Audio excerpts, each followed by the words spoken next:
नमस्कार। वकीलों को, पूरे देश के वकीलों को इस इकोसिस्टम के द्वारा बहुत खतरनाक तरीके से टारगेट किया जा रहा है। मैं किस बारे में बात कर रहा हूं अभी बताता हूं आपको। कलकत्ता में जो डॉक्टर का रेप और मर्डर हुआ है, ये उसके बाद की कहानी है। रेप और मर्डर बहुत ही घृणित अपराध हैं और हम सब उसकी भर्त्सना करते हैं और हम सब उसके लिए जो भी पब्लिक सिंपैथी दिखानी है, जो भी मार्च करने हैं, जो भी डिमांड करनी है गवर्नमेंट से, वो करने को तैयार हैं, कर रहे हैं। लेकिन इस घटना को प्लेटफॉर्म बनाकर जिस तरह से वकीलों को और खासकर श्री कपिल सिब्बल को अटैक किया जा रहा है, वो भी निंदनीय है। कैसे किया जा रहा है ये? एक व्हाट्सएप फॉरवर्ड सब सोसाइटीज में घुमाया जा रहा है कि देखिए कितना कमीना आदमी है ये कपिल सिब्बल और उसके साथ के 10-20 लोग जो रेपिस्ट को डिफेंड कर रहे हैं। ये एक बहुत ही घृणित साजिश है। सुप्रीम कोर्ट में जो भी केस चल रहा है उसकी समझ नहीं है किसी को। ये जो फैला रहे हैं, जो इकोसिस्टम ये फैला रहा है, जिस सिस्टम से ये सारे व्हाट्सएप आते हैं, ये व्हाट्सएप यूनिवर्सिटी जो कार्यरत है दिल्ली में, उसके थ्रू ये आते हैं और ये सारी सोसाइटियों में जो योद्धा बैठे हैं व्हाट्सएप के, ये उसे फैलाते हैं। ये उसकी कारस्तानी है। केस वेस्ट बंगाल गवर्नमेंट के खिलाफ है। कपिल सिब्बल वेस्ट बंगाल गवर्नमेंट के काउंसलर हैं। स्वतः ज्ञान लिया है सुप्रीम कोर्ट ने इस केस का। मोटे तौर पर मैं आपको बता दूं, केस इस बात पर है कि वेस्ट बंगाल गवर्नमेंट क्या काम कर रही है, नहीं कर रही है, इन्वेस्टिगेशन में क्या कमियां हैं, सीबीआई की क्या रिपोर्ट है और अभी तक इसको ढकने छुपने की क्या कोशिश की जा रही है।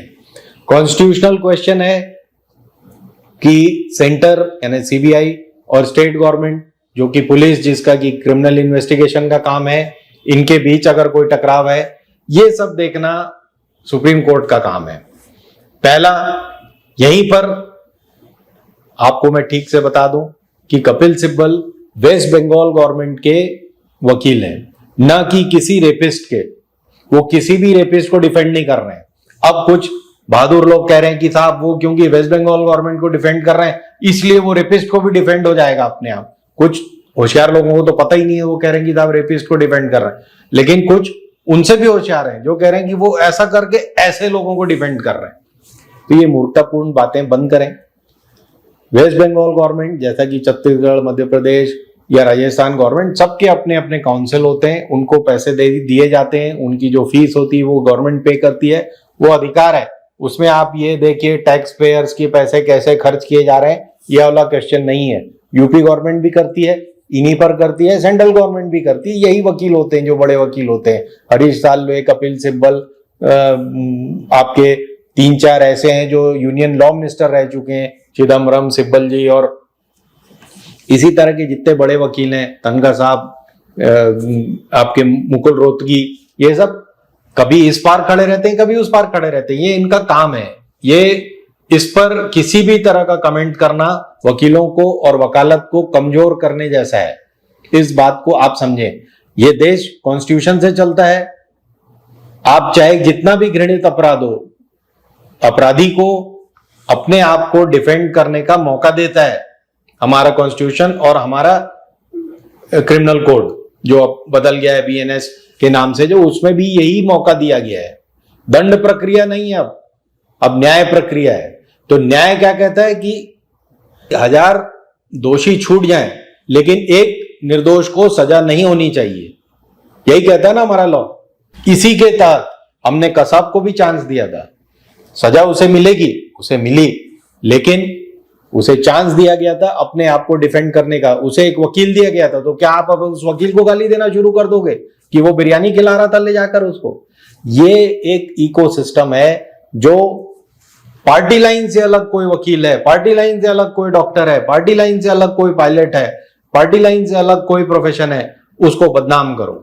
अब ये जो कपिल सिब्बल को ट्रोल कर रहे हैं जितने भी, व्हाट्सएप के माध्यम से, या उन्हें दोषी ठहरा रहे हैं रेपिस्ट को डिफेंड करने का, ये सब कहां थे जब 3000 औरतों के मोलेस्टेशन का, रेप का चार्ज लगा था रेवन्ना पर? क्या उस समय इकोसिस्टम के इशारे पर ये चुप नहीं बैठे थे?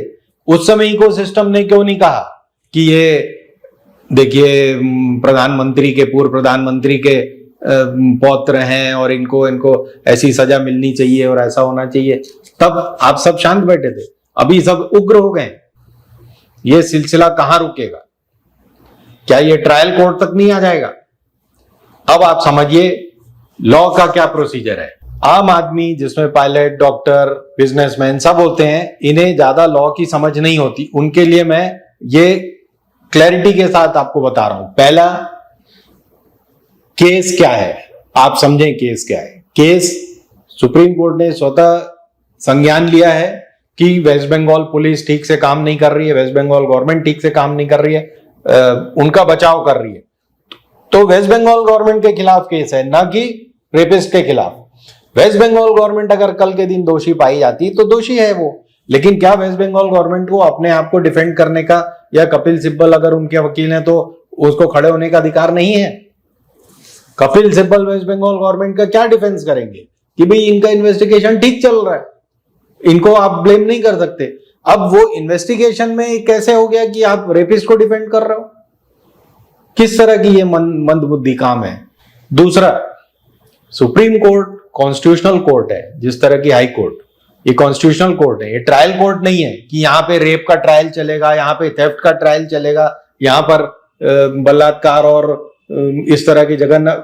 ये सिर्फ कॉन्स्टिट्यूशनल क्वेश्चंस पे डील करते हैं, अपील पे डील करते हैं। कल आपके खिलाफ अगर ट्रायल कोर्ट ने रेपिस्ट के खिलाफ कोई जजमेंट दिया है तो रेपिस्ट को अपील करने का अधिकार है। ये अपीलेट कोर्ट है, कॉन्स्टिट्यूशनल कोर्ट है, यहाँ ट्रायल नहीं होता है कि आप कपिल सिब्बल जी रहे हो और रेपिस्ट को सपोर्ट कर रहा है। ये बेवकूफी के काम और ये इस तरह के व्हाट्सएप को फॉरवर्ड करना बंद करें तुरंत। अब ये व्हाट्सएप ज्ञानी जो फैले हुए हैं मोहल्ले मोहल्ले में, गली गली में, और दिन भर बैठ के फॉरवर्ड करते रहते हैं, अब अज्ञानतावश या जानबूझकर, इनको मैं समझाता हूं कि आप किसी भी प्रोफेशन के बारे में जाने बिना, किसी भी लॉ और उसके जाने बिना आप कुछ भी फॉरवर्ड कर दे रहे हो जो आपके पास आ रहा है। एक महाशय ने फॉरवर्ड कर दिया, और जी वहां 6 दिन में सऊदी अरेबिया में रेपिस्ट को सजा हो गई, 6 रेपिस्ट थे, उनकी गर्दन काट दी गई।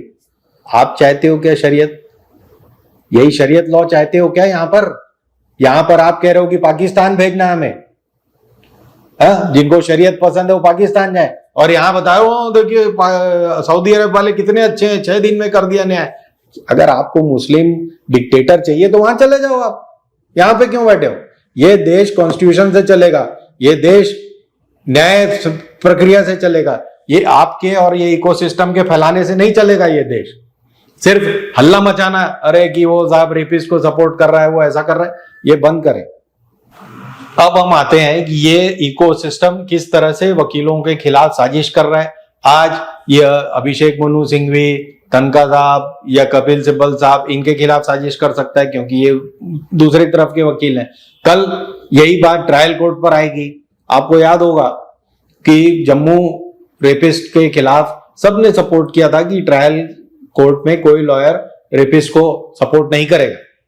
हुआ था कि नहीं, कि वो बच्ची का रेप हुआ था मंदिर के पास, लेकिन एक तबका लॉयर्स का था जो कह रहा था कि नहीं हम तो खड़े होंगे क्योंकि वो मुस्लिम लड़की और हिंदू रेपिस्ट है, तो कुछ खड़े हुए थे। तो ये पार्टी लाइन पे लॉ को बांटना बंद करें। कम्युनिटी लाइन पे हिंदू मुस्लिम है, इसके हिसाब से देश का लॉ नहीं चलता है, ये चलता है न्याय प्रक्रिया के हिसाब से। इस बात को समझें। अब क्या होता है, मीडिया ट्रायल शुरू हो गया है, 150 मिलीलीटर ये मिला, फला हुआ, टांगे ऐसी थी, पैर वैसा था, सब ये हमारा काम नहीं है। हमारा काम है क्या? आप क्या कहना चाहते हो? ये हमारा काम है कि हमें इन्वेस्टिगेशन करना है, मीडिया ट्रायल करना है, तो हर केस का हो जाए फिर मीडिया ट्रायल। तो पुलिस की क्या जरूरत है? सोशल मीडिया पे ट्रायल कर लेते हैं। हमारा काम क्या है? हमें पुलिस पर, इन्वेस्टिगेटर्स पर, सरकार पर इस बात का दबाव रखना कि अपराधी छूट ना जाए, बस इतना ही काम है। इन्वेस्टिगेशन करना, उसके बारे में रोज रोज व्हाट्सएप फैलाना, जो नहीं कर रहा है उनको डिफेंड, उसको भी गलत बताना, ये सब हमारा काम नहीं है।